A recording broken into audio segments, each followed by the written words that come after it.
குழம்பு எல்லோரும் எப்படா இருக்கீங்க? ஸோ ரொம்ப வருஷம் கழித்து ஒரு ஜீவன் வந்து ரிவ்யூக்கு வந்திருக்கேன். என்ன செருப்பு கொண்டையெல்லாம் அடிக்காதீங்கடா, ஓகேவா? ஸோ ரொம்ப நாள் கழித்து வந்திருக்கேன். இப்போ தான் எனக்கு டைம் கிடச்சிருந்துச்சு, அதனால தான் வந்து இப்போ வந்திருக்கேன். ஸோ இப்போ வந்து லேட்டாக வந்தாலும் லேட்டஸ்ட்டாக ஒரு ட்ராமாவை கொண்டு வந்திருக்கேன், ஓகேவா? ஸோ அதோட நேம் வந்து பார்த்திங்கன்னா ஒண்டர்ஃபுல் வேர்ல்டு. ஸோ செம்ம மாஸ்டர் பீஸ்னே சொல்லலாம். அந்தளவுக்கு இருக்கும் இந்த சீரீஸு. ஸோ எமோஷ்னல்லாம் சொல்லவே கிடையாது, அந்தளவுக்கு வேறு லெவலில் நம்மளை அழுக வச்சுருப்பாங்க ஒரே எபிசோட்லேயே. ஸோ மொத்தமாக இதில் வந்து 14 எபிசோடு. ஸோ நம்ம பார்த்துடலாம் ஒவ்வொரு எபிசோடாக. ஸோ எடுத்தோடனே நம்ம முதல் எபிசோட் தான் பார்க்க போகிறோம். ஐ ஹோப் இது உங்களுக்கு பிடிக்கும்னு நினைக்கிறேன். ஏன் இப்படி வந்து ரொம்ப வந்து கேரண்டி கொடுக்குறேன் இந்த ட்ராமாக்கு அப்படின்னு பார்த்தீங்கன்னா, நம்மளோட சாயின் ஓ நம்ம பேபி தான் வந்து இதில் நடிச்சிருக்காரு. சரி வாங்க நம்ம பார்க்கலாம். அதுக்கு முன்னாடி நம்மளோட சேனல் சப்ஸ்கிரைப் பண்ணிக்கோங்க. நெக்ஸ்ட் வந்து நம்ம இந்த எபிசோட்குள்ளே போயிடலாம். ஸோ ஸ்டார்டிங்கில் வந்து பார்த்திங்கன்னா ஒரு கார் வந்து ஒரு ரூட்குள்ளே என்ட்ரி ஆகுது. அப்போ ஆப்போசிட்டில் வந்து ஒரு பொண்ணு வந்து நிற்கிறாங்க. இவங்க தான் வந்து நம்ம கதையோட மெயின் ஹீரோயின் சூயின். இங்கே வந்து பார்த்திங்கன்னா ஆப்போசிட்டில் நம்மளோட லவ்லி பாய் சாயின் வூ. நம்ம சாயின் வூவே கூப்பிட்டுக்கலாம், ஏன்னா சீரீஸில் வேறு நேம் இருக்குன்னு சரியாக ப்ரொனவுன்ஸ் பண்ணலாம், அப்புறம் பிரச்சனை ஆகிடும். அதனால் நான் சாயின் வூவனே கூப்பிட்டுக்கிறேன். ஸோ இப்படி வந்து பார்த்திங்கன்னா ஒருத்தருக்கு ஒருத்தர் ஒரு மாதிரி வந்து நம்ம ஹீரோயின் வந்து பார்த்திங்கன்னா சோகமாகவும், நம்ம ஹீரோ வந்து பார்த்திங்கன்னா ஒரு ஃப்ளாஷ்பேக்காக நினச்சி பார்க்குறாரு. ஸோ நம்ம ஹீரோ வந்து பார்த்திங்கன்னா கொட்டுற மலையில் ஒரு கொலையை வந்து நம்ம சூயின் கொடுக்குற மாதிரி. ஸோ அப்படியே நினச்சிட்டு என்ன நினச்சாருன்னு தெரியல, ஒரு மாதிரி கோவமாக பார்த்துக்கிட்டு இருக்காரு. ஸோ இப்படி கோவமாக பார்த்துக்கிட்டு ஆக்சிலேட்டர்லேருந்து பிரேக்லேருந்து கால் எடுத்துட்டு ஆக்சிலேட்டரை காலை வச்சு நேராக சூயினை போய் இடித்து கொல்லணும் அப்படின்ற மாதிரி ஒரு ஆத்திரத்தோடு கிளம்புறாரு. ஆத்திரத்தோட கிளம்ப நம்ம ஹீரோயினையும் வந்து இடிடா நீ என்ன அடித்தாலும் பார்த்து பண்ண அப்படின்ற மாதிரி நிற்கிறாங்க. ஸோ இப்படியே கட் பண்ணி பல வருஷத்துக்கு முன்னாடி என்ன நடந்துச்சு அப்படின்ற மாதிரி காட்டுறாங்க. 2015 ஒரு சம்மர் டைமில் காட்டுறாங்க. நம்ம ஹீரோயினி சூயினோட மேனேஜரான அவங்களோட சிஸ்டரும் வந்து என்ன பண்ணுறாங்க, கிளம்பி ஒரு காரில் போகிறாங்க. நம்ம சூயினுக்கு வந்து பார்த்திங்கன்னா க்யூட்டான ஒரு ஃபேமிலி, ஹஸ்பண்டு. ரொம்ப நாளாக வந்து இவங்களுக்கு குழந்தையே கிடையாது. அப்படியே குழந்தை பிறந்தாலும் இறந்து தான் பிறக்கும். ஸோ இந்த வாட்டி வந்து பார்த்திங்கன்னா 5th டைமாக ஒரு குழந்தை பிறக்குது. இவன் தான் வந்து குன்வு. ஸோ குட்டி பையன் தான் வந்து பேர்த்துருக்காங்க. ஸோ 3 பேரும் வந்து க்யூட்டான ஒரு ஹஸ்பண்ட், ரொம்ப ஹாப்பியான ஒரு லைஃப், அதெல்லாம் நினச்சிட்டு அந்த காரில் அப்படியே போயிட்டு இருக்காங்க. நம்ம ஹீரோயினி வந்து பார்த்திங்கன்னா ஒரு ஆத்தர், நாவலிஸ்ட், ஒரு ப்ரொஃபஸர் அப்படின்னு சொல்லிட்டே போகலாம். ஸோ அந்த மாதிரி எல்லா ஒரு விஷயமும் வந்து நம்ம ஹீரோயினி பண்ணுறாங்க. ஸோ ஒரு அவார்டும் வாங்குறாங்க. ஸோ அந்த வந்து பார்த்திங்கன்னா அவார்டில் வந்து க்யூட்டாக நிற்கிறாங்க. நமக்கே கண்டுபட்டுரும் என்ன ஒரு உமன்ரா அப்படின்ற மாதிரி நமக்கே வந்து அப்படியே பெருமையாக இருக்கும். ஸோ நம்ம ஹீரோயின் வந்து பார்த்திங்கன்னா அப்படின்னு நின்று ஃபோட்டோக்கெலாம் போஸ் கொடுத்துட்டு அங்கே கட் பண்ணி வீட்டில் காட்டுறாங்க. வீட்டில் வந்து பார்த்திங்கன்னா க்யூட்டான ஒரு ஹஸ்பண்டு, குட்டியாக ஒரு குழந்தை அப்படி சொல்லிட்டு ஒரு க்யூட்டான கண்டுபடுற அளவுக்கு ஒரு ஃபேமிலி வந்து வாழ்ந்துக்கிட்டு இருக்காங்க. ஸோ ஹாப்பியாக வந்து செலிப்ரேஷன்லாம் பண்ணிட்டு வெக்கேஷன்லாம் வந்து என்ஜாய் பண்ணிட்டு இருக்காங்க. ஸோ ஹஸ்பண்டும் வந்து சும்மா சொல்லக்கூடாது. ஹஸ்பண்டோட பேர் வந்து பார்த்திங்கன்னா காங் சுஹு. இவரும் வந்து பார்த்திங்கன்னா ஒரு மீடியா பர்சன் தான். மீடியாவில் வந்து ஒரு ஆங்கராக வேலை செய்கிற மாதிரி, ஓகேவா? ஸோ நம்ம ஹீரோயினி வந்து அந்த நைட் 2 பேரும் ஒன்றா இருக்காங்க. ஸோ ஹாப்பியான ஒரு மூமெண்ட்டும் அவங்களுக்குள்ள நடக்குது. ஸோ இப்படியே கட் பண்ணி இந்த நிமிஷத்தெல்லாம் வந்து நினச்சி பார்த்துட்டு அப்படியே காரில் வந்து நம்ம காற்றுல அப்படியே கை நீட்டிட்டு போவோம். அதே மாதிரி நம்ம ஹீரோயினி வந்து அந்த காற்றை வந்து ஃபீல் பண்ணி அப்படியே போயிட்டு இருக்காங்க. ஸோ இப்படி இவங்க வந்து ஃபீல் பண்ணிவிட்டு நேராக ஒரு ஏர்போர்ட் கிட்ட தான் போகிறாங்க. நம்ம சிஸ்டர் கூட போயிட்டு அவங்க என்ன பண்ணுறாங்க, இப்போ இவங்க வந்து பார்த்திங்கன்னா நம்ம குன்முவையும் அவங்க அப்பாவையும் தான் பார்க்க போகிறாங்க. ஸோ நம்ம மேனேஜரை வந்து அங்கேயே விட்டுட்டு நீ பார்த்து பத்திரமா போ, மீதி எல்லாம் ஒர்க்கு பார்த்துக்கோ, நான் போயிட்டு வந்துடுறேன் அப்படின்னு சொல்லிட்டு நம்ம சிஸ்டருக்கு வந்து ஒரு கிஃப்ட்டு கார்லேயே வச்சுட்டு அவங்க காரையும் கொடுத்துட்டு அங்கேருந்து கிளம்பி போயிடுறாங்க. அங்கே கட் பண்ணி இங்கே நம்ம ஹீரோவை காட்டுறாங்க. இவங்க வந்து பார்த்திங்கன்னா வீட்டில் இருக்காரு. வீட்டில் வந்து பார்த்திங்கன்னா இவர் வந்து ஆங்கர் பண்ணியிருப்பார் இல்லையா, அந்த நியூஸ்லாம் வந்து பார்த்துட்டு இருக்காரு ஆன்லைன் சோஷியல் மீடியாவில். அப்போ ஒரு விஷயத்தை நினச்சி பார்க்குறாரு. நம்ம ஹீரோ வந்து எப்படின்னா ஒரு நியாயம், நேர்மை, தர்மம் அப்படிங்கிற மாதிரி பேசக்கூடிய ஒரு ஆள். ஸோ மீடியா பர்சனில் இப்படி இருந்தால் என்ன பண்ணுவாங்கன்னு தெரியும்ல. ஸோ அதை மாதிரி வந்து பார்த்துட்டு இருக்காரு. இவர் வந்து ஒரு இளம் வயது, ஒரு மிடில் ஏஜில் வந்து இருக்கும்போது எப்படி இருந்தார் அப்படின்னு மாதிரி சொல்லி நினச்சி பார்த்துட்டு இருக்காரு. ஸோ அப்படி நினச்சி பார்க்கும்போது இவர் வந்து கத்துவார், இந்த மாதிரி ஒவ்வொரு நியூஸ் வந்து ஜென்யூனாக இருக்கணும், மக்களுக்கு போய் சேர்ற நியூஸ், நீங்கள் என்ன இப்படி பண்ணுறீங்க அப்படின்னு மாதிரி கத்திக்கிட்டு இருப்பாரு ஹையர் ஆஃபீஸரையே. ஸோ இப்படி நினச்சிட்டு என்ன பண்ணிட்டு இருக்காரு, அங்கே நம்ம ஹீரோயினுக்கு வந்து அந்த ஒரு விழா நடந்திருக்கும் இல்லையா, ஸோ அந்த பட்டம்லாம் கொடுத்து சிறப்பிச்சிருப்பாங்கல்ல. ஸோ அந்த வீடியோவை பார்த்துக்கிட்டு இருக்காரு. பார்த்தோன்னே இவர் கொஞ்சம் ரொம்பவே சந்தோஷமாக இருக்குது, நம்ம ஒய்ஃபடா வேறு லெவல்ரா அப்படின்னு மாதிரி பார்த்துட்டு இருக்காரு. ஸோ இப்படி பார்த்துட்டு இருக்கும்போது வந்து பார்த்தீங்கன்னா இப்படி பார்த்துட்டு இருக்காரு. இப்படி ஒரு பார்த்துட்டு இருக்கும்போது வந்து பார்த்தீங்கன்னா மனுஷன் என்ன நினச்சான்னு தெரியல, திடீர்னுட்டு அவரோட முகம் எல்லாம் அப்படியே வாட ஆரம்பிக்குது. எதையும் நினச்சி கவலைப்படுற மாதிரி இருக்குது. ஸோ அப்படியே வந்து எதையும் நினச்சி எதையும் யோசிச்சுட்டு இருக்க மாதிரி இருக்குது. ஸோ அப்படியே அந்த வீடியோ பார்த்துட்டு இருக்கும்போது வந்து பார்த்திங்கன்னா அந்த இடத்துக்கு வந்து பார்த்திங்கன்னா நம்மளோட குன்வு நல்லா வளர்ந்துட்டான் போல இருக்குது. ஸோ அந்த குட்டி பையன் வந்து என்ன பண்ணுறான், அப்பா என்னப்பா பண்ணுறீங்க அப்படின்னு சொல்லிட்டு இருக்கும்போது அப்போ இவர் வீடியோ பார்த்துட்டு இருப்பாரு இல்லையா, இவரோட நியூஸ் ரிவ்யூவை அப்படி பார்த்துட்டு இருக்கும்போது தான் வந்து குன்வு அதை பார்த்துட்டு எங்கள் அப்பா பாரு அப்பா அப்படின்னு சொல்லி இந்த குழந்தைங்களுக்குலாம் அப்பானா ரொம்ப பிடிக்கும் இல்லையா. ஸோ அந்த மாதிரி வந்து அந்த பையன் ரொம்ப எக்ஸைட் ஆகி கத்திட்டு இருக்கான். அப்போ அப்பா வந்துட்டு உனக்கு வந்து என்னை ரொம்ப பிடிக்கும் அப்படின்னு மாதிரி சூக்கு கேட்க, அப்போ வந்து அவங்க குன்வு சொல்கிறான், ஆமாம் எனக்கு நீங்கள் தான் ரொம்ப பெஸ்ட்டு, எங்கள் அப்பா ரொம்ப பெஸ்ட் அப்படின்னு சொல்லி புகழ்ந்து பேசிகிட்டு இருக்க. அப்போ இவங்க 2 பேருக்கும் ஒரு லவ்லியான ஒரு பாண்டை வந்து இந்த ஒரு சீனில் வந்து கன்வே பண்ணுறாங்க நம்ம கூட. ஸோ அப்போ நம்மளோட அந்த குட்டி பையன் கூட ரொம்ப அழகாக இருக்கான்ற மாதிரி என்னோட மைண்ட் செட்லாம் தோணுது. இருந்தாலும் என்ன பண்ணுறது, ரிவ்யூ பண்ணியாகணுமே அப்படின்னு பண்ணிட்டு இருக்கேன். ஸோ அந்த குட்டி பையன் வந்து பார்த்திங்கன்னா அப்படி பேசிகிட்டு இருக்கும்போது அப்போ வந்து பார்த்திங்கன்னா ரொம்ப பெஸ்ட்டான டேட் அப்படின்ற மாதிரி 2 பேரும் சொல்லிட்டு இருக்கான். அப்படியே கட் பண்ணி நம்ம ஹீரோ வந்துட்டு என்ன பண்ணுறாரு, ஹீரோயினி கால் பண்ணி இந்த மாதிரி குன்வுக்கு கொஞ்சம் லைட்டாக உடம்பு காயிற மாதிரி இருக்குது, டேப்லெட் எங்கே வச்சிருக்க அப்படின்ற மாதிரி கேட்கவே நம்ம ஹீரோயின் இருந்துட்டு இதை பார்த்துட்டு கொஞ்சம் பதறிட்டு இல்லை அங்கே தான் வந்து கிச்சன் கிட்ட ஒரு ட்ராவில் போட்டு வச்சிருக்கேன் அப்படின்னு நம்ம சொல்கிறாங்க. ஏன்னா ரொம்ப வருஷம் தவறு பெற்ற பையன் இல்லையா, திடீர்னு உடம்பு சரியில்லைனா கூட நம்ம ஹீரோயினுக்கு பதறுது. ஸோ இப்படி இவங்க நினச்சிட்டே இருக்க திருப்பி கால் பண்ணி கேட்கலாம் அப்படின்னு மாதிரி சொல்லி போகவே அவங்களுக்கு என்னன்னு தெரியல, கால் ரீச் ஆகலை. உடனே வேகமாக வீட்டுக்கு போய் ஆகணும் அப்படின்னு சொல்லிட்டு என்ன பண்ணுறாங்க, வேகமாக அங்கேருந்து வீட்டுக்கு கிளம்பி வராங்க. வந்த உடனே முதல்ல பிள்ளையே தான் போய் பார்க்குறாங்க. ஸோ குன்வு போய் பார்த்துட்டு தொட்டுக்கிட்டு பார்த்துட்டு ஜுரம்லாம் கம்மியாக இருக்குது அப்படின்னு சொல்லிட்டு என்ன பண்ணுறாங்க, நீ ஏன்டா இப்போ பார்த்தா தண்ணியில் விளையாடிட்டே இருக்க, உனக்கு உடம்பு எல்லாம் போதில்லை அப்படின்னு சொல்லி 2 பேருக்குள்ளேயும் ஒரு பாச போராட்டம். ஸோ 2 பேருக்குள்ளே வந்து பார்த்தீங்கன்னா அந்த அளவுக்கு ஒரு அழகான குடும்பம்னே சொல்லலாங்க. ஸோ 3 பேருக்குள்ளேயும் அந்த அளவுக்கு ஒரு அன்பான ஒரு பாண்டிங் இருக்குது. ஸோ குன்வு அந்த குட்டி பையனும் வந்து பார்க்கவே ரொம்ப க்யூட்டாக வேற இருக்கான் இல்லையா. ஸோ இவங்க வந்து பார்த்தீங்கன்னா ஒரு டாகி வளர்க்குறாங்க. ஸோ அப்படியே வந்து பார்த்தீங்கன்னா உள்ள நம்ம ஹீரோயினி வந்து பார்க்குறாங்க. நம்ம ஹீரோ வந்து பார்த்தீங்கன்னா ஏதோ டேப்லெட் போடுற மாதிரி இருக்குது. இப்படி டேப்லெட் போட்டுட்டு இருக்கும்போது திடீர்னு நம்ம ஹீரோயினி உள்ளே வந்துடுவே. நம்ம ஹீரோ வந்துட்டு அப்படி மலிப்பி கிளிப்பி அப்படி சமாளிக்கிறாரு. என்ன இவ்வளோ லேட் ஆயிடுச்சு அப்படின்னு நம்ம சொல்லவே நம்ம ஹீரோயினி வந்தோடனே கையை தான் வந்து பார்க்குறாங்க. கையில் இந்த டேப்லெட்டையும் பார்க்குறாங்க. என்ன நீங்கள் இதை இன்னும் யூஸ் பண்ணிட்டு இருக்கீங்களா அப்படின்னு நம்ம சொல்லி கேட்க, அப்போ நம்ம ஹீரோ வந்துட்டு ஒரு மாதிரி சோகமாக நிற்கிறாரு. அப்போ நம்ம ஹீரோயின் வந்துட்டு இங்கே பாருங்கள், எத்தனை தடவை சொல்லியிருக்கேன் இந்த டேப்லெட் நீங்கள் எடுக்கக்கூடாதுன்ட்டு, நீங்கள் ஏன் என் பேச்சு கேட்காம நீங்கள் இந்த டேப்லெட் எடுக்கிறீங்க அப்படின்னு சொல்லி நம்ம ஹீரோயினி கேட்க, அப்புறம் அவர் வந்துட்டு எனக்கு வேறு வழி இல்லை, நான் எடுத்துதாகணும், எனக்கு ரொம்ப ஒரு மாதிரி டிப்ரெஸ்ஸாக இருக்குது அப்படின்னு சொல்லி எதையோ நினச்சி ரொம்ப கவலைப்படுறாரு. அப்போ நம்ம ஹீரோயின் வந்துட்டு இங்கே பாருங்கள், நான் இருக்கேன், குன்வு இருக்கான், நமக்கு ஒரு குடும்பம் இருக்குது, நீங்கள் இப்படிலாம் பண்ணாதீங்க, நான் எதாக இருந்தாலும் பார்த்துக்கலாம் அப்படின்னு சொல்லி ரொம்ப ஆறுதலாக பேசிட்டு என்ன பண்ணுறாங்க, அவரை ஹக் பண்ணி கொஞ்சம் ஆறுதலாக பேசிகிட்டு இருக்காங்க. நம்ம ஹீரோயின் வந்து பார்த்தீங்கன்னா ஆறுதலாக பேசிட்டு சரி அதெல்லாம் ஒன்றும் இல்லை, எல்லாம் சரியாயிடும் அப்படின்னு சொல்லிட்டு ஹக் பண்ணி ஆறுதல் படுத்திகிட்டு இருக்க சடன் என்னன்னு தெரியல, வெளியே இருக்க அந்த நாய்க்குட்டிக்கு வந்து குலைக்குது. அது பேர் ஹாப்பி. அந்த ஹாப்பி நாய்க்குட்டி குலைக்கவே நம்ம ஹீரோயின் வந்துட்டு என்ன நாய்க்குட்டி குலைக்குது அப்படின்னு சொல்லிட்டு வெளியே வந்து பார்த்தா மெயின் டோர் ஓப்பனில் இருக்குது. இதை பார்த்தோன்னே நம்ம ஹீரோயினுக்கு அவ்வளோதான், ஐயோ குழந்தை வெளியே போயிட்டானா அப்படின்னு சொல்லி வெளியே வந்து தேடி பார்க்குறாங்க.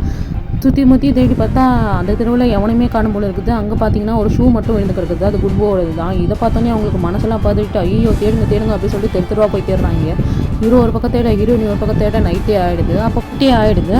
பார்த்தா நம்ம குன்வுக்கு வந்து ஏதோ ஆக்சிடென்ட் ஆகிடுச்சு போல இருக்குது. அப்போ அங்கே அவங்க வந்து ஆம்புலன்ஸ் கூப்பிட்டு ஏற்றி வச்சுட்டு எல்லாரும் கொண்டு போய் ஹாஸ்பிட்டலில் சேர்க்குறாங்க. நம்ம ஹீரோயினிக்கா உயிரே இல்லை, குழந்தைக்கு என்னாச்சோ ஏதாச்சும் ரொம்ப பயப்பட அவங்க ஒரு மாதிரி கில்ட்டியில் இருக்காங்க. ஏன்னா இவங்க கேட்டு லாஸ்ட்டாக இவங்க தான் வந்தாங்க, கேட்டு சரியாக பூட்டாதனால தான் குழந்தை வெளியே போயிட்டான் அப்படின்ற மாதிரி சொல்லிட்டு ரொம்ப கில்ட்டியாக வந்து ஃபீல் பண்ணி அழுதுகிட்டு இருக்க. இங்கே நம்ம ஹீரோ போயிட்டு சமாதானப்படுத்துறாரு. அதெல்லாம் ஒன்றும் இல்லை, பார்த்துக்கலாம், குழந்தைக்கு எதுவும் ஆகாது, நம்ம பையனுக்கு எதுவும் ஆகாது, நீ என்ன பண்ணுவா, அதெல்லாம் ஒன்றும் கிடையாது, இதெல்லாம் உன்னோட தப்பு கிடையாது, பார்த்துக்கலாம், நம்ம குழந்தைய நம்ம காப்பாற்றிடுவோம், நம்ம ஒன்றும் பிரச்சனை கிடையாது, டாக்டர் காப்பாற்றிடுவாங்கன்னு சொல்லி ரொம்பவும் வந்து ஆறுதல் சொல்கிறாரு. ஆனால் நம்ம ஹீரோயினி அதெல்லாம் கேட்குற மாதிரியே இல்லை. ரொம்பவும் கஷ்டப்பட்டு ரொம்பவும் அழுது கதறி அழுகுறாங்க. ஏன்னா ரொம்ப வருஷம் கழித்து பிறந்த ஒரே குழந்தை. இப்படி இருக்கவே 2 பேரும் வந்து ஆறுதலாக வந்து நின்றுக்கிட்டு இருக்க. அப்போ அந்த இடத்துக்கு வந்து பார்த்திங்கன்னா நம்ம ஹீரோயினியோட சிஸ்டரும் அம்மாவும் வந்து வராங்க. வரும்போதே அவங்க 2 பேரும் அழுதுகிட்டு தான் வராங்க. ஏன்னா அந்த குடும்பத்துக்கே ஒரு செல்வம் அப்படின்னா அது குன்வு தான். ஸோ இப்படி வந்து வரும்போது டாக்டரும் வந்து ஆப்ரேஷன்லாம் முடிச்சுட்டு வெளியே வராங்க. பார்த்தா நம்ம ஹீரோ போட்டு கேட்குறாரு, இந்த மாதிரி நான் என் பையனுக்கு ஒன்றும் கிடையாது, அவன் பொழிச்சிப்பான் அப்படின்னு கேட்கும்போது நம்ம அந்த டாக்டர் சொல்கிறாங்க, இல்லைங்க உங்கள் பையன் வந்து ரொம்ப கிரிட்டிக்கல் ஸ்டேஜில் இருக்கான், அவன் பொழைக்கிறதே கஷ்டம், பாக்கி வந்து கடவுள் கையில் தான், எங்களால் இதுக்கு மேலே எதுவும் பண்ண முடியாது அப்படின்னு சொல்லிட்டு ஹீரோவை பிடிச்சி தள்ளிவிட்டு அவங்க பாட்டுக்கு போயிடுறாங்க. நம்ம ஹீரோக்கா உயிரும் போயிடுது ஒரு பக்கம், நம்ம ஹீரோயினி அதுக்கு மேலே ஒரு மாதிரி ஜனம் மாதிரி நின்றுட்டுருக்காங்க. இதை கேட்டோன்னே ஹீரோயினி அம்மாலாம் கீழே விழுந்து கதறுன்னு கதறாங்க.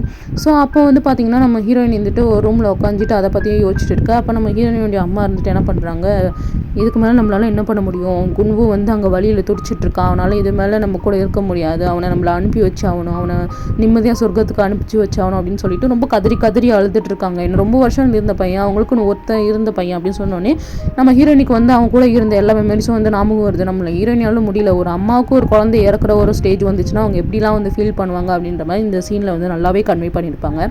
ஸோ நம்ம ஹீரோயினி வந்து அந்த குட்டி பையன்லேருந்து கொஞ்சமாக படிப்படியாக வர பர்த்டே கொண்டாடுறது, அவங்க கூட இருக்கிற எல்லா மெமரிஸுமே ஞாபகம் வர நம்ம ஹீரோயினுக்கு உயிரே போகிற அளவுக்கு இருக்குது. ஸோ நம்ம ஹீரோயினி முடியாமல் தடுமாறி நம்ம குன்வோட ரூமுக்கு வந்து பார்த்துட்டு கதறி அழுகுறாங்க. கடைசியில் அந்த பையன் இறந்தும் போகிறான். ஸோ அவனுக்கு வந்து ஃபியூனரலும் வந்து ரெடி பண்ணுறாங்க. நம்ம ஹீரோயினியாக அந்த சாம்பலை வச்சுக்கிட்டு கதறி அழுதுகிட்டு அதை விடவும் ஒரு மனசு இல்லாமல் எதுவும் பண்ணாமல் அப்படியே உட்காந்துட்டு இருக்காங்க. ஸோ இப்படி இந்த விஷயத்தை பார்க்கும்போது நமக்கே மனசு வலியாக இருக்கும், என்னடா இந்த அம்மாவுக்கு இப்படி ஒரு கஷ்டமா அப்படின்ற மாதிரி இருக்கும். ஸோ நம்ம சூரியனை வந்து அவங்க அம்மா பிடிச்சிக்கிறாங்க. ஸோ அப்படி இந்த ஃபியூனரல் கம்ப்ளீட் பண்ணதுக்கப்புறம் இங்கே நம்ம குன்வு வந்து அடிபட்டிருப்பாங்க இல்லையா ரோட்டோரமாக, அதில் வந்து நிறைய மெமோரியல் மாதிரி வச்சுருப்பாங்க. ஸோ அந்த மெமோரியல் வச்சதுக்கப்புறம் அங்கே போய் கதறி அழுது கிடக்குறாங்க, அங்கேயே விழுந்துடுறாங்க. இந்த நியூஸ் வந்து பார்த்திங்கன்னா மறுநாள் எல்லா சோஷியல் மீடியாவிலும் வருது. அந்த டிரைவரையும் வந்து அரசும் பண்ணுறாங்க. அவன் மூஞ்சிலியா சுத்தமாக இந்த மாதிரி ஒரு குற்ற உணர்ச்சியே கிடையவே கிடையாது. அவன் பாட்டுக்கு அசால்ட்டாக என்னமோ அவன் வீட்டுக்கு போகிற மாதிரியே போகிறான். ஸோ இப்படி இவனை அரெஸ்ட் பண்ணி என்ன பண்ணுறாங்க, மறுநாள் வந்து கேஸ் நடக்குது, கோர்ட்டுக்கும் வந்து கூட்டிகிட்டு வராங்க. நம்ம ஹீரோயினையும் வந்து நம்ம ஹீரோவும் வந்து கூட்டிகிட்டு வராரு. கேஸும் நடக்க ஆரம்பிக்குது. போயும் அவனுக்கு 3 வக்கீல் வாதாட வரானுங்க. இவெல்லாம் ஒரு ஆளுன்னு சொல்லிட்டு இவனுக்கு ஒரு வக்கீல் வந்து வாதாடுறான். ஸோ இந்த மாதிரி வந்து நான் வந்து இந்த கேஸ் வந்து பார்த்திங்கன்னா குன்வு அப்படிங்கிற ஒரு சின்ன பையனோட இறந்த கேஸு. ஸோ வந்து நான் இப்போ கேஸ் வந்து விசாரிக்கலாமா, நீங்கள் வந்து பெர்மிஷன் கொடுங்க அப்படின்ற மாதிரி சொல்லிட்டு நம்ம ஹீரோயினை கூப்பிட்டு விசாரிக்கிறதுக்காக கேட்டுட்ருக்காரு. ஸோ அந்த ஜட்ஜுமே வந்து சரி கூப்பிட்டு விசாரிங்க, ஸ்டார்ட் பண்ணுங்க அப்படின்ற மாதிரி சொல்லிட்டு இந்த கேஸோட நேமில் பற்றிலாம் வாசிச்சுட்டு இந்த கேஸை வந்து ஸ்டார்ட் பண்ணுறாங்க. ஸோ அப்போ வந்து பார்த்திங்கன்னா ஒருத்தர் சொல்கிறாரு, இந்த மாதிரி வந்து இந்த சின்ன பையன் வந்து நடு ரோட்டில் வந்து விழுந்து ஏதோ இவரோட காரில் வந்து அடிபட்டுதா அப்படி சொல்கிறாங்க அப்படின்னு சொல்லிட்டு நம்ம ஹீரோயினை கூப்பிட்டு விசாரிக்கிறாங்க. நம்ம ஹீரோயினி கிட்ட இருந்து அந்த இவர் கேட்குறாரு, வக்கீல் கேட்குறாரு, இந்த மாதிரி நீங்கள் குன்வோக்கு நடக்கும்போது நீங்கள் எங்கே இருந்தீங்க அப்படின்ற மாதிரி கேட்கவே, அப்போ நம்ம வந்து ஹீரோயினை சொல்கிறாங்க, இல்லை நீங்கள் வந்து என்னோட ஈவெண்ட் முடிச்சுட்டு நான் வீட்டுக்கு வந்தேன். வீட்டுக்கு வரும்போது நான் வந்து வீட்டுக்குள்ளே நானும் என் ஹஸ்பண்டும் வந்து விஷயமா பேசிகிட்டு இருந்தோம். அப்போ தான் வந்து நாய் குலைக்கிற சவுண்டு கேட்டுச்சு. என் பையனை தேடும்போது தான் ஈவினிங் அவனுக்கு ஒரு இன்சிடென்ட் நடந்துச்சுன்னு எங்களுக்கு தெரிய வந்தது அப்படின்னு சொல்ல, வக்கீல் வந்துட்டு நீங்கள் லாஸ்ட்டாக வந்து நீங்கள் கேட்டை சாத்திட்டு தான் போனீங்களா அப்படின்னு நம்ம சொல்லி கேஸை வந்து நம்ம சூயன் பக்கமே திருப்ப பார்க்குறாங்க. ஸோ இதெல்லாம் நினச்சிட்டு அவங்க வீட்டுக்கு போகிறாங்க. அன்றைக்கி கேஸோட வாய்தாவும் முடியுது. வீட்டுக்கு போயிட்டு இதெல்லாம் நினச்சி ரொம்ப கதறி அந்த குன்வோட கார்டனில் படுத்து அழுகுறாங்க. நம்ம ஹீரோவுக்கும் முடியல, இருந்த ஒரே பையனும் இப்படி இறந்து போயிட்டானே அநியாயமா அப்படின்ற மாதிரி. அப்போ தான் நமக்கு காட்டுறாங்க கோர்ட்டில் என்ன தீர்ப்பு கொடுத்தாங்க அப்படின்ற மாதிரி. என்ன தீர்ப்பு கொடுத்துருப்பாங்கன்னா, இது வந்து பார்த்திங்கன்னா ஒரு சின்ன பையனோட இறந்த கேஸு, அதான் அதுக்கு ஏற்ற மாதிரி எந்த ஒரு சாட்சியமும் கிடையாது அப்படின்றதுனால குறைஞ்சபட்ச சாட்சியத்தை வச்சு இவரால் குறைஞ்சபட்ச தண்டனை தான் கொடுக்க முடியும். மேக்ஸிமம் ஒரு 6 மாதம் தான் இவர் உள்ளே இருக்கிற மாதிரி வரும். ஸோ கொலையாளியும் ஒரு 6 மாதம் உள்ளே இருக்கிற மாதிரி வைக்கணும் அப்படின்ற மாதிரி சொல்லவே, அவ்வளோதான் நம்ம ஹீரோயினிக்கா பையன் இறந்து போயிட்டான், இருந்த ஒரு சத்தம் போயிட்டுன்னு சொல்லிட்டு நம்ம ஹீரோலாம் கொந்தளிக்கிறாரு. என்னடா சட்டம் இந்த ஊரில், ஒரு சின்ன பையன் இறந்து போயிருக்கான், கொஞ்சம் கூட அவனுக்கு ஒரு தண்டனை நல்லபடியாக வராதா அப்படின்ற மாதிரிலாம் சொல்லி எதிர்த்து கேட்டதுனால நம்ம ஹீரோ தூக்கி ஜெயிலில் போட்டுறாங்க ஒரு நாளைக்கு மட்டும். ஸோ நம்ம ஹீரோயின் வந்து அந்த கோர்ட்டில் அப்படியே உட்காந்துட்டு யோசிச்சுட்டு இருக்காங்க. ஏன்னா இருந்த பையன் போயிட்டான், ஒரே பையன் எவ்வளோ பாசத்தை அன்பை கொட்டி வளர்த்துருப்பாங்க, இப்படி அநியாயமாக போயிட்டானேன்ற மாதிரி விடக்கூடாது, அவனை சும்மாவே விடக்கூடாது அப்படின்னு நம்ம நினச்சிட்டு இருக்கு. இங்கே கட் பண்ணி அந்த டிரைவரை தான் காட்டுறாங்க. அவன் வந்துட்டு அவன் ஒய்ஃப் கூட ஃபோனில் பேசினே இருக்கான் போல இருக்கு. அவன் பையனுக்கு ஏதோ பர்த்டே போல் கேட்கலாம், கையில் வச்சுட்டு வந்துட்டேன் நீ வீட்லேயே இருங்க, 2 பேரும் பத்திரமா நான் வந்துடுவேன், அந்த விஷயம் தானே, அதெல்லாம் முடிஞ்சிச்சு, கேஸ் எல்லாம் முடிஞ்சிச்சு, அதெல்லாம் பிரச்சனை இல்லை, 6 மாதம் தானே பார்த்துக்கலாம், அது எந்த இருந்தாலும் பார்த்துக்கலாம், எனக்கு எவ்வளோ லிங்க் இருக்குன்னு தெரியாதுல்ல, விடு நான் பார்த்துக்கிறேன் அப்படின்னு பேசிட்டு வந்துட்டு இருக்கான். இப்படி வந்துட்டு இருக்கும்போது திடுத்துப்புன்னு நம்ம சூரியன் வந்து முன்னாடி நிற்க அவன் பயந்துட்டு என்ன மேடம் எதுக்கு நீங்கள் இவ்வளோ தூரம் வந்திருக்கீங்க, சரி ஏதாவது வேணும்னா கூட சொல்லுங்கள், சரி எவ்வளோ வேணும் உங்களுக்கு அப்படின்னு நம்ம சொல்லிட்டு ஒரு மாதிரி நெக்கல திமுறா பேசுகிறான். ஸோ இதை பார்த்தோன்னே நம்ம ஹீரோயினுக்கு வந்து அவங்க ஏற்கனவே மன உடைச்சல்ல இருக்காங்க. அதனால என்ன பண்ணுறாங்க, என் பையன்கிட்ட மன்னிப்பு கேளுங்க, நீ எங்கள் பையன்கிட்ட மன்னிப்பு கேட்ட மாதிரியே தெரியல, உன்னால தான் என் பையன் செத்தான்னு சொல்லி சண்டை போட, அவன் பிடிச்சி போடின்னு சொல்லி கீழே தள்ளி விட, அவங்க வந்து போய்கிட்டே இருக்கும்போது நம்ம ஹீரோயின் என்ன பண்ணுறாங்க, அவன் காலை பிடிச்சி கதறாத குறையாக கதறாங்க. இந்த இடத்துல நம்மளுக்கு ஒரு அம்மாவாக இருந்தால் என்ன மாதிரி வந்து அவங்க நடந்துப்பாங்க ஒரு வழியோடு அப்படின்ற மாதிரி இந்த சீனை வந்து நம்ம கன்வே பண்ணியிருப்பாங்க. அவனா உன் புள்ள வந்து சாவறானே எங்கேயே போய் சாவ வேண்டியதான், அவன் எதுக்கு என் காலில் வந்து விழுந்து சாவறான்ற மாதிரி ஓவராக பேசிட்டு அங்கே வந்து கிளம்பி போயிடுறான். அந்த அவனோட விசிட்டிங் கார்டை தூக்கி விசிலடிச்சிட்டு நம்ம ஹீரோயினி வந்து அந்த குன்வோட ஃபோட்டோலாம் கீழே தள்ளி விட்டதெல்லாம் நொறுங்கியிருக்கும், அதெல்லாம் எடுக்கவும் கையை கிழிதா, அதை கூட கவனிக்காமல் நேராக இருந்த கண்ணுக்கு நேராக காரில் ஏறி என்ன பண்ணுறாங்க, ஃபாஸ்ட்டாக காரை ஓட்டிகிட்டு போய் அந்த ஒரு டிரைவர் இருக்கானே அவன் மேலே ஓங்கி ஒரு இடி, அவ்வளோதான். அவன் இடித்த வேகத்துக்கு நம்ம ஹீரோயினி கால் மேலே விழுந்து கண்ணாடி நொறுங்கி அப்படியே போய் பின்னாடி ஸோ விழுந்த உடனே நம்ம ஹீரோயினி காரை ஸ்டாப் பண்ணிடுறாங்க. காரை ஸ்டாப் பண்ணோடனே அவன் என்னடானா விழுந்த வேகத்துக்கு அந்த ஸ்பாட்டில் அவன் வந்து மறுகையா செத்துட்டான். ஸோ இதை பார்த்தோன்னே தான் நம்ம அம்மாவுக்கு வந்து ஒரு ஆறுதலாக இருக்குது. ஸோ இந்த ஒரு எபிசோடவே வந்து பார்த்திங்கன்னா எபிசோட் 1 வந்து முடிச்சு விட்ருக்காங்க. ஸோ இந்த சீன் ஃபஸ்ட்லேயே வந்து நம்மளை அப்படியே அழ வச்சு கண்ணீர்லாம் வந்து கதற விட்டுருப்பானுங்க. ஸோ இதோட இந்த எபிசோட் முடியுது. நெக்ஸ்ட் எபிசோட் பார்க்கலாம். எனக்கு தெரிஞ்சு இந்த ஒரு சீரிஸ் உங்களுக்கு ரொம்ப பிடிக்கும்னு நினைக்கிறேன். ஸோ என்னோட எக்ஸ்ப்ளனேஷன் பிடிச்சிருந்துச்சுன்னா உங்கள் ஃப்ரெண்ட்ஸ் அண்ட் ஃபேமிலிக்கு ஷேர் பண்ணுங்கள். நெக்ஸ்ட் எபிசோடில் வந்து பார்க்கலாம். சூன் நான் போட்டுடுறேன், யாரும் வெரி பண்ணிக்க வேண்டாம், ஓகேவாடா? ஸோ எனி மிஸ்டேக்னாலும் நீங்கள் கமெண்ட் செக்ஷனில் சொல்லுங்கள், இல்லைனா என்னோட இன்ஸ்டாகிராம் ஐடி இருக்குது, நீங்கள் அதில் பண்ணுங்கள். Tata, see you from the Maya. Next வீடியோவில் பார்க்கலாம்.